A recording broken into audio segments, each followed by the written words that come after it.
Le ministre de la Défense mauritanien a été reçu à Bamako, une visite pour évoquer les tensions diplomatiques qui existent entre les deux pays frontaliers. Cette semaine, plusieurs centaines de personnes ont manifesté dans les régions des villes de Diapaga, de Mouna et dans d'autres localités du Burkina Faso. Nous aurons l'obligation de retourner aider ces pays africains.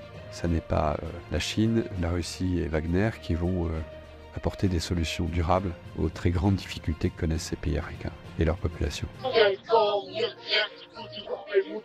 Diviser pour mieux régner, voici une stratégie dont la grande dame France a particulièrement et sans aucune compassion à l'égard des populations de ses colonies en Afrique. Abuser sans aucune modération pour maintenir notre chère terre-mère Africa sous le joug. À quoi joue encore la France aujourd'hui? Pourquoi semble-t-elle ne pas se renouveler face à cette vague de conscience qui engloutit l'Afrique? Les Africains en ont marre, disent non, doyna, basta quoi, enough is enough. Après avoir perdu le Mali, le Burkina Faso et le Niger, après ce cauchemar français au Sahel, la grande dame blanche n'a rien trouvé de mieux à faire que de continuer. Infatigable dans son projet de toujours diviser pour mieux régner. Aujourd'hui, elle nous parle de vives tensions entre le Mali et la Mauritanie. Si ces deux pays entrent en conflit, à qui ça va profiter? That is the question.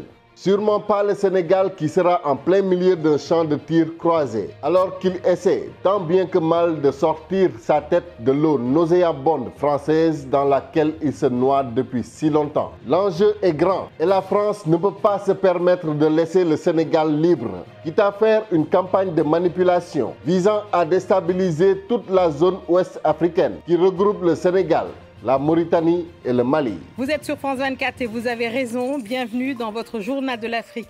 À la une ce soir, de vives tensions entre le Mali et la Mauritanie après la mort et l'enlèvement d'au moins une dizaine de civils mauritaniens à la frontière entre les deux pays.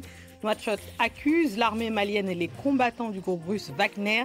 Mais Bamako fait silence radio, élément de réponse à suivre. Voici comment il nous manipule. Déjà la présentation, c'est le journal de l'Afrique, présenté par une personne qui nous ressemble, en tout cas physiquement. Cela permettra à l'esprit africain de se sentir en confiance. Et dès le début, en titre, elle nous parle de vives tensions entre le Mali et la Mauritanie, en insistant bien sur ces mots-clés. Elle nous dit que Nouakchott accuse l'armée malienne et les combattants de Wagner, mais Bamako fait silence radio. Dès le début, on sent que la France prend position, se range du côté mauritanien et nous fait comprendre subliminalement que c'est la Russie qui est derrière le Mali. Il faut que la France sache que nous, Africains, avons compris son jeu. Ni la Mauritanie ni le Mali ne tomberont dans ce piège. Le ministre de la Défense mauritanien a été reçu à Bamako, une visite pour évoquer les tensions diplomatiques qui existent entre les deux pays frontaliers.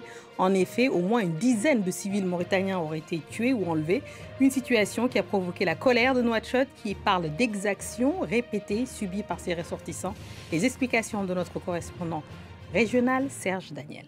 Comme le disait Kerry James, ils nous maintiennent dans la peur et le stress, les uns contre les autres. Ils nous dressent. Cela a longtemps fonctionné. Nous trouverons en Afrique des frères qui s'entretuent depuis très longtemps pour des questions religieuses, d'autres pour des questions ethniques. Tout est bon pour pousser les Africains à s'entre-dévorer. Et pendant ce temps, la grande dame blanche s'installe, prétendant ainsi protéger les populations, prétendant être là pour assurer la sécurité. Mais ce sont surtout ses intérêts qu'elle protège. Peu importe que les Africains se rendent coupables d'atroces crimes fratricides. L'essentiel est que la France puisse puiser impunément les ressources de notre chère terre-mère Africa.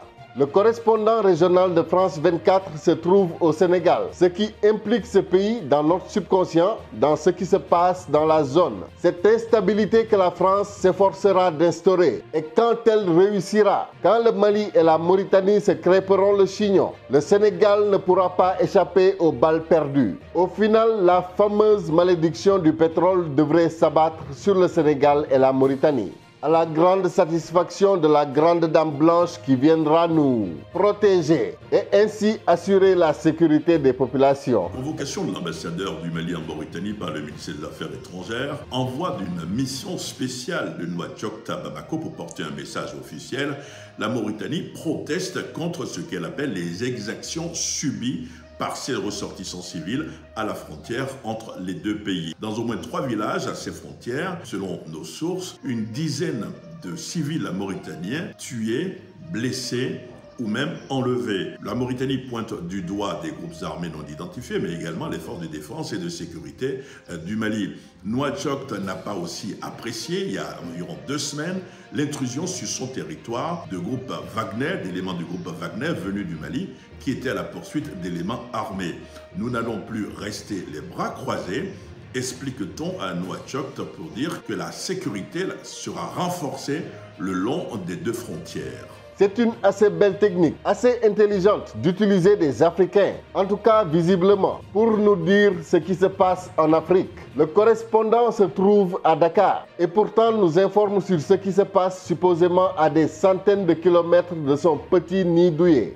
Nous comprenons que c'est juste un moyen subliminal d'impliquer le Sénégal, ce pays qui sera peut-être même, avec un peu de chance, le terrain des opérations militaires entre le Mali et la Mauritanie. Ou pire, la base française qui jouera son rôle de gendarme pour régler la situation désastreuse qui déstabilise l'Afrique de l'Ouest tout entière. En tout cas, aux populations maliennes, mauritaniennes et sénégalaises, voici ce que la France nous prépare. Faisons bloc, restons soudés, car elle n'hésitera pas à nous dresser les uns contre les autres. Tout ça pour ses propres intérêts crypto-personnels. On passe au Burkina Faso où les habitants de Diapaga, dans l'est du pays, ont décidé de braver les risques et de manifester contre les attaques terroristes. Ils demandent également un ravitaillement en vivres indispensables, soulignant la montée alarmante des exactions terroristes qui ont déjà coûté la vie à des milliers de personnes. Macabre.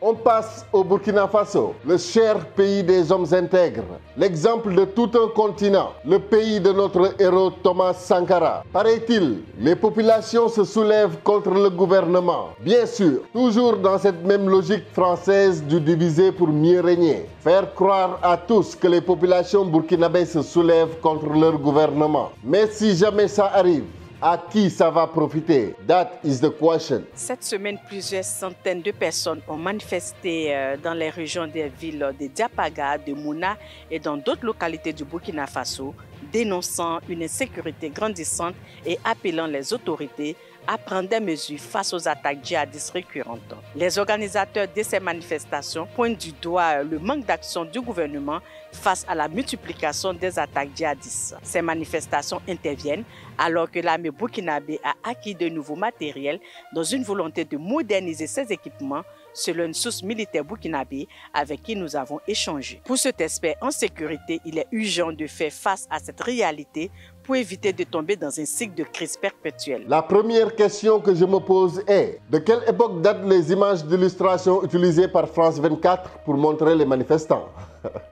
Bref, et là va intervenir le soi-disant expert en sécurité, qui bien entendu va crédibiliser, en tout cas va essayer de crédibiliser tout ça, pour installer dans nos consciences qu'il y a une urgence, donnant ainsi une excuse future à l'intervention française. Oui, l'Afrique a compris, chère mère de nos ancêtres les Gaulois.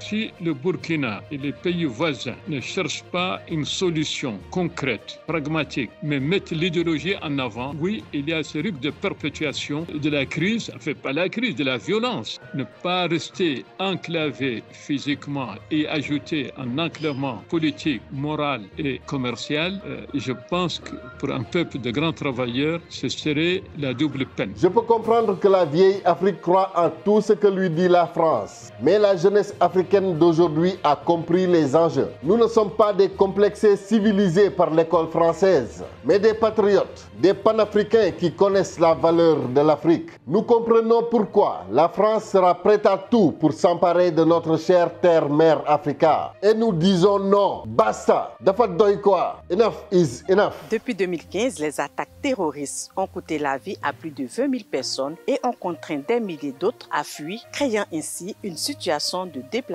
massif. Il s'agit tout simplement de maintenir la conscience collective dans la peur et dans le stress. Nous le savons tous, une population qui a peur est manipulable et malléable à merci. Il suffit de parler de terreur dans une zone pour déplacer des milliers de personnes et extraire les ressources minières sans être inquiété. Ce qui est sûr, la France vit aux dépens de l'Afrique. Une Afrique unie et consciente serait un danger pour la France. Voilà pourquoi elle ne peut pas se permettre de laisser l'Afrique se développer en paix. C'est ce que disait d'ailleurs cet ancien général français, qui, se rendant compte de l'échec de la France en Afrique, parle aisément d'une prochaine reconquête du continent, par la force des armées si nécessaire. Ce qui est notre destin commun à nous, Européens, c'est la Méditerranée et l'Afrique, où notre destin se joue. Et donc nous avons en permanence essayé, nous Français, d'entraîner les Européens dans cette prise de conscience de la nécessité d'agir collectivement en Afrique et en Méditerranée. Et je suis absolument désolé de voir l'échec de nos engagements au Sahel. Et je pense que de toute façon, nous aurons à nous reposer la question. Parce que nous ne pouvons pas imaginer avoir à nos portes un continent entier qui est en train de s'enfoncer dans la destruction des appareils de gouvernement et des États, s'enfonce dans une forme de chaos, de guerre civile dans beaucoup de pays et de plus en plus de pays, dans des difficultés qui sont liées aux évolutions climatiques, qui sont encore plus dramatiques sur des populations vulnérables comme les populations africaines. En plus, un continent qui va connaître une explosion démographique comme aucun continent n'en a jamais connu. Parfois, je me demande vraiment pourquoi les Français se sentent supérieurs aux autres. Même par rapport à l'Europe, la France se pense plus consciente. Et pourtant, c'est juste que les autres pays européens ont su se développer tant bien que mal, sans se comporter comme des sangsues sur le dos de l'Afrique. La France a aujourd'hui besoin d'aide dans sa démarche. Elle appelle les autres pays européens à rejoindre le mouvement de la reconquête de l'Afrique. Ce gâteau que leurs pères se sont partagés lors de cette conférence de Berlin. Et donc imaginez que ça se passe là, dans les 10-20 ans qui viennent, et que ça n'aura pas de conséquences sur l'Europe, parce que nous vivons dans une sorte de bulle protégée par je ne sais quoi d'ailleurs. C'est tout simplement inconscient. Et donc je pense que cet intérêt commun-là devrait un jour faire que l'Europe se décidera à agir comme une entité politique qui ira défendre elle-même ses intérêts, y compris par le moyen d'engagement de ses armées. Défendre ses intérêts à tout prix. Voilà ce qu'a toujours fait la grande dame France. Chère mère de nos ancêtres les Gaulois, défendre ses intérêts par tous les moyens, y compris par le moyen de l'engagement des armées européennes. Une invasion, pour être clair, une violation flagrante, sans aucun scrupule, il faut le dire. Mais la déclaration de ce général a peut-être un bon côté. Les Africains comprennent que la France ne les respecte pas, sachant alors qu'une recolonisation est imminente. Les Africains sauront faire face et éviter toute manipulation qui vise à les diviser. Voilà pourquoi des pays comme le Mali, la Mauritanie, le Sénégal, le Burkina Faso et le Niger ne doivent pas se permettre le luxe de tomber dans le piège français. Le retrait du Sahel fut difficile à accepter pour tous ceux qui y ont été engagés. Je suis le premier à avoir beaucoup de mal à avaler ça. C'est un échec français et européen et africain qui procède principalement de ce que nous n'avons pas compris, que l'action devait être une action globale. La restauration de l'État, le retour des administrations, le retour du développement. Et si on n'arrive pas à faire tout ça simultanément et de façon coordonnée, on va à l'échec. C'est ça qui s'est passé. Ce que j'ai du mal à avaler, c'est quand on me dit que c'est l'échec d'une opération militaire. La réalité, c'est que c'est pas l'échec d'une opération militaire. L'opération militaire était une dimension. Je suis persuadé que dans quelques années, je ne sais pas si c'est 10 ans ou moins ou plus, nous aurons l'obligation de retourner aider ces pays africains. Ça n'est pas la Chine, la Russie et Wagner qui vont apporter des solutions durables aux très grandes difficultés que connaissent ces pays africains et leur population. La France prétend nous aider, nous les Africains. Elle ne nous a jamais considérés comme un peuple capable de s'occuper de ses propres affaires. Donc il nous faut forcément son aide. Ce ne sont ni les Chinois, ni les Russes qui viendront nous nourrir. Il nous faut forcément la main de notre chère mère la France. Pourquoi la grande dame blanche n'accepte toujours pas la réalité? L'Afrique s'est éveillée et veut en finir après plus de 400 ans d'exploitation entre l'esclavage physique, la colonisation, la néocolonisation et l'esclavage mental dont l'Afrique est encore victime. Nous, peuple africain du 21e siècle, disons doyna. Doyna seknak. Basta quoi? On en a juste marre d'être traités comme des animaux. Nous la voulons, notre souveraineté. Nous voulons nous libérer une bonne fois pour toutes des griffes de la grande dame blanche. Peuple d'Afrique, c'est à nous aujourd'hui de reconstruire notre dignité humaine. C'est à nous de reprendre les rênes de notre propre développement. La France ne peut rien contre une Afrique unie et indivisible. Le Sénégalais n'est rien sans le Malien sans l'Ivoirien, l'Ivoirien sans le Burkinabé. Bref, du nord au sud, de l'est à l'ouest, Nous, l'Afrique, sommes un grand peuple. Ils nous accusent d'être trop nombreux. Ni l'esclavage, ni les conflits fratricides n'ont réussi à nous appauvrir au niveau démographique. Cette démographie est une aubaine et fera la toute-puissance prochaine de l'Afrique. Et ça, l'Occident le sait. Avec sa population vieillissante, il est clair que dans les prochaines années, si l'Afrique continue sur cette lancée, elle sera la superpuissance de ce monde avec la plus jeune population. La France ne pourra alors plus l'exploiter aussi aisément. Il est temps que les Africains soient tous conscients. Oublions les frontières tracées lors de la conférence de Berlin. Unissons nos cœurs et ne laissons plus la France nous diviser pour ses propres intérêts. À bon entendeur. Salam.